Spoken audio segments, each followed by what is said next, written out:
Hey guys, it's Darian Richmond again. I'm going to show you problem 6.1.13. I'm doing this for grade replacement.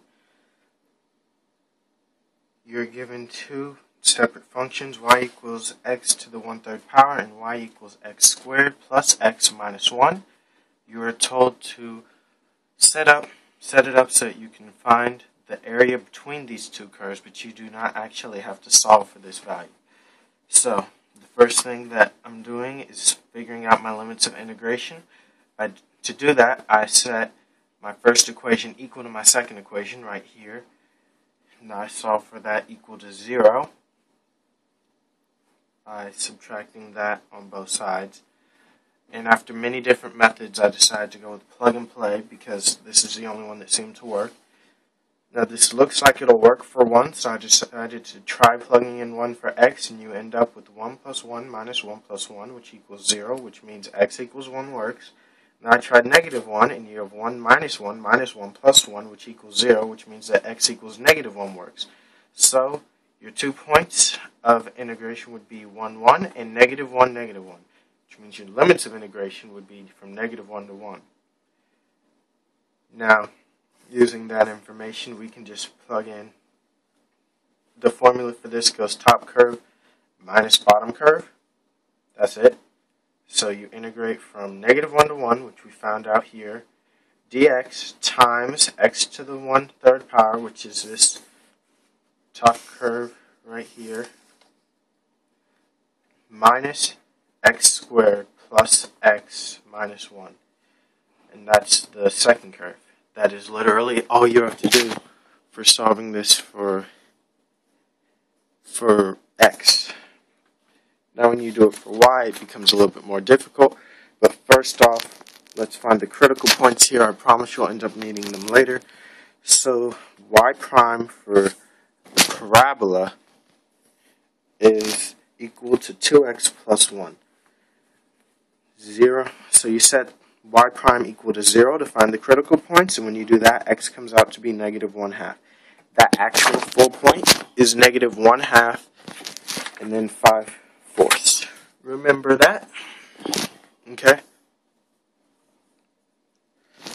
So now y equals x to the 1/3 power and y cubed, and y equals x squared plus x minus 1.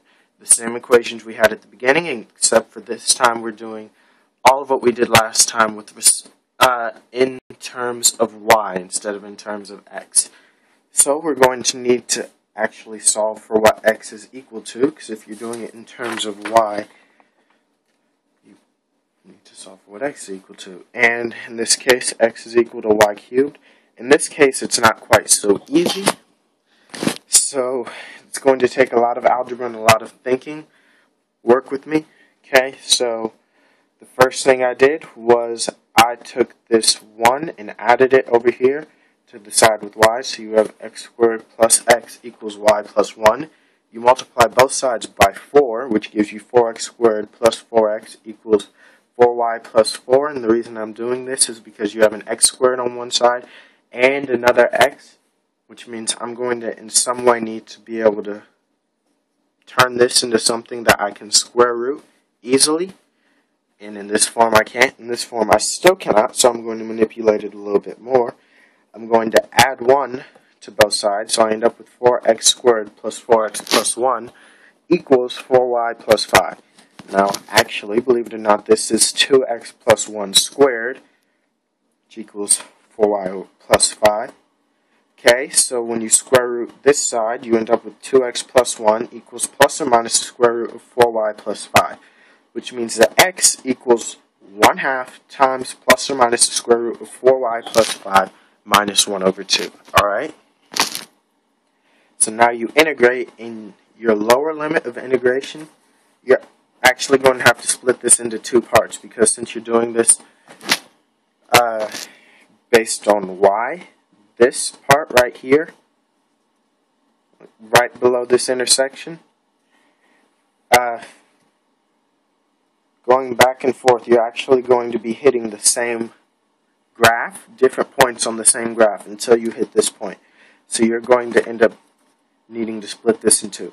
So negative 5/4, which was this y value that we had when we found the critical point. Told you it would come in handy. And that's used because this is the lowest. That will give us our our absolute min for this function, which we need to be our limit of integration. And then negative 1, which is where the graphs intersect. And 1/2 times square root of 4y plus 3 minus 1, which was just this right here. Apologize, that should be minus 1/2. Yes. No, that's right. Minus 1. Minus negative 1/2 square root of 4y plus 3 minus 1. I'm taking the positive version of this and then I'm subtracting the negative version from it. That's what this right here is. Then you add on integration of from negative 1 to 1 of the square root of 4y plus 3 minus 1 minus y cubed. And that's using the same thing that we had before, where you take the top curve minus the bottom curve, except for in this case it's the right curve minus the left curve.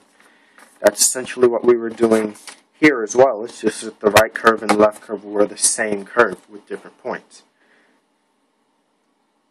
That's how you set it up. That's actually all you need for this problem.